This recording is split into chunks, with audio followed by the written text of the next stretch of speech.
Next question is शादी के बाद सीए कैसे? Yes, this question has been asked by many people in the comment section.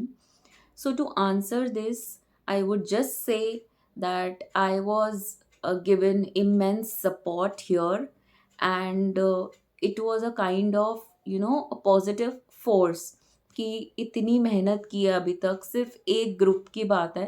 You do the hard work, you study and just get your degree. It will be good for you. And मैंने एक video भी post किया था, सी A after marriage, and जिसके बाद मुझे बहुत सारी गर्ल्स के, मैरिड गर्ल्स के, जिनकी अभी शादी हुई या 2 साल हो गए, इवन जिनके बेबीज भी थे, 4 months to 2 years के बेबीज थे, एंड उन्होंने I have connected personally with them over a call, and they wanted to start their final preparation, and they wanted to give final exams. And to share a small incident, a girl had a 4 month old baby, and she said कि I want to give exams. मैं future में जाके अपने बच्चे को क्या बोलूँगी कि मैं सीए नहीं कर पाई.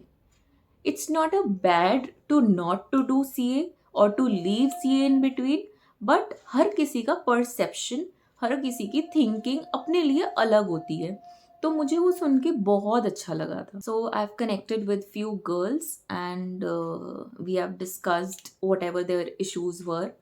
And for the fun fact about marriage, since मेरा सिर्फ एक ग्रुप पेंडिंग था शादी के बाद, तो माय फादर आज भी मुझसे मजाक करते हैं कि सीए का सी तूने वहां पर किया था, ए तूने यहाँ पर आकर कंप्लीट किया. The next question is, did I ever think about quitting CA? Okay, so मैं इसको क्विटिंग नहीं कहूँगी, बट मैंने कुछ बार ये ज़रूर सोचा था कि मैं ये अटेम्प्ट स्किप करके नेक्स्ट अटेम्प्ट में और अच्छी प्रेपरेशन करूँगी, और नेक्स्ट अटेम्प्ट में पक्का मैं पास हो जाऊँगी, तो मैं ये छोड़ देती हूँ attempt. But luckily I had people around me, I had family supporting कि नहीं, अटेम्प्ट स्किप नहीं करना है, अटेम्प्ट दो. Because sometimes it happens, it becomes a loop, right? You understand? Sometimes situation becomes worse. Sometimes you don't study enough even after skipping an attempt.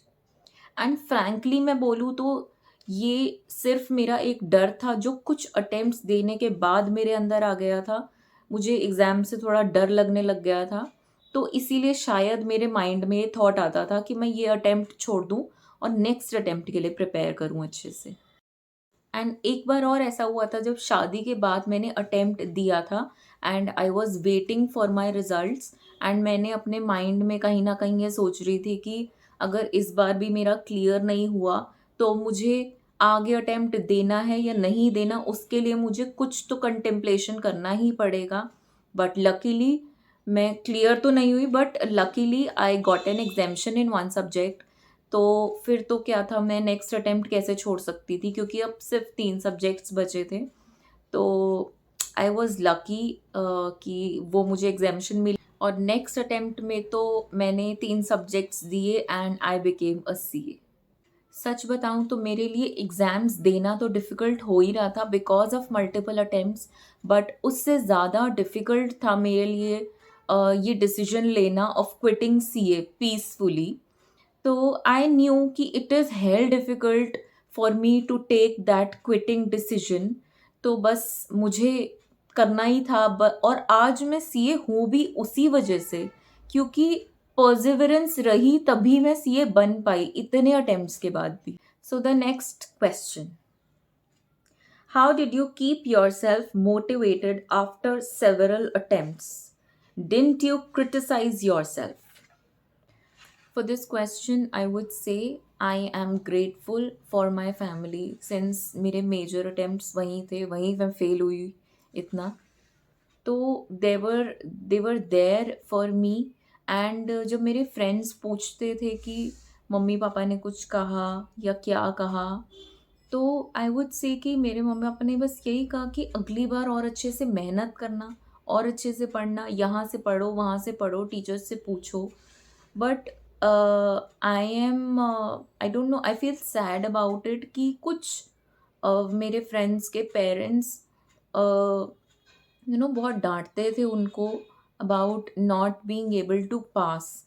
उस time जो CA student है वो समझेगा इस बात को कि उस टाइम को उस फेल हुए स्टूडेंट को एक इमोशनल सपोर्ट चाहिए होता है, क्योंकि सबसे पहले तो वो ही फेल हुआ है ना, पेरेंट्स भी फेल हो रहे हैं उसके साथ, बट सबसे ज़्यादा बुरा उसी को लग रहा है।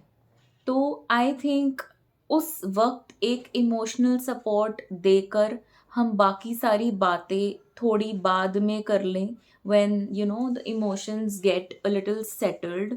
तो that is a different perspective, and I think a better perspective to handle the things. So moving on to the next question, suicidal thoughts वो क्या होते हैं जी? I okay, to be very honest, I am so thankful, I feel so blessed कि मेरा दिमाग उस तरफ कभी नहीं गया, कभी नहीं। I am being dam honest about it कि कभी मैंने उस डायरेक्शन में सोचा ही नहीं। And I think suicidal thoughts उनको आते हैं जिनको अपना फ्यूचर अंधेरे में दिख रहा हो, या कुछ मतलब फ्यूचर नहीं दिख रहा हो। बट आई थिंक मैं इस पर्सपेक्टिव से सोचती थी कि जब भी मेरा अटेम्प्ट आता था तो मैं ये सोचती थी कि ममता, यही वो अटेम्प्ट है, इसी में पास होने वाली है तू, इसी का रिजल्ट पास आएगा। तो मेरा माइंडसेट पॉजिटिव ही रहा है हमेशा। तो I am truly blessed about it. सिर्फ कुछ महीनों की बात है, उसके बाद हाथ में डिग्री आ जाएगी, सीए बन जाओगे, तो ये सारा स्ट्रगल एक वर्थ वाइल लगेगा कि हाँ, इतनी मेहनत की है सीए डिग्री के लिए, तो आपको तब बुरा नहीं लगेगा कि मैंने इतनी मेहनत क्यों कर ली भाई। मैं सबको यही बोलूँगी कि ये ऐसे थॉट्स अपने माइंड में लाने ही नहीं चाहिए। आपको अपना माइंडसेट हमेशा पॉजिटिव रखना चाहिए, एंड आपको कोई भी प्रॉब्लम है, आप अपने आसपास लोगों से बात करो। Communication is necessary. And talking more about it, अगर मैं अपनी मेंटल हेल्थ की भी बात करूँ, which is a very important concern now days, तो अब इतने मल्टीपल अटेम्प्ट्स देने वाले स्टूडेंट की मेंटल हेल्थ क्या हो सकती है, ये एवरीवन नोज़। बट मैं कभी नेगेटिव डायरेक्शन में अपना माइंड नहीं लेके जाती थी। I have been a positive person. Yes, मैं ये नहीं कहूँगी कि आपके माइंड में थॉट्स नहीं आते कुछ। मेरे माइंड में भी थॉट्स आते थे कि I am good for nothing, या मैं क्यों नहीं कर पा रही हूँ, क्या, where am I lacking. Of course डर लगता था, ये सब भी आता था माइंड में कि लोग क्या सोचेंगे। अरे लोगों को कोई फ़र्क नहीं पड़ता। वो आपसे एग्ज़ाम पूछते हैं कब है, रिज़ल्ट पूछते हैं कब है, उनको क्या मतलब आप सीए बन रहे हो नहीं बन रहे। हम क्यों सोचते हैं लोगों के बारे में? हमें सिर्फ़ अपनी मेहनत करनी है, बस। और कोई फ़ालतू के थॉट्स लाने की ज़रूरत नहीं है। जब भी ऐसे थॉट्स आएँ, try to turn your mind with positive thoughts. मैं कोई अनोखे प्लैनेट से नहीं आई हूँ, मेरे साथ भी सब हुआ है। सब थॉट्स भी आए हैं मेरे माइंड में कि बाहर जाऊँगी तो सब पूछेंगे, शादी पार्टी में जाऊँ नहीं जाऊँ, एंड सब पूछेंगे कि यू नो और पूछते थे लोग कि 50% मार्क्स रिक्वायर्ड हैं, तो 50% तो ईजी होते हैं लाने, वो क्यों नहीं आ पाते। बट उस वक्त ना मेरे पास किसी को ना जवाब देने का मन होता था, ना एक्सप्लेन करने का। मुझे सिर्फ लगता था कि मेरे पास इस चीज़ का एक ही आंसर होगा, जब मैं सीए बन जाऊँगी, वही मेरा आंसर होगा। तो I was not not at all interested in explaining the things. और हाँ, मैं उन स्टूडेंट्स को भी ये बोलना चाहूँगी कि जब आपका रिज़ल्ट आता है, ठीक है?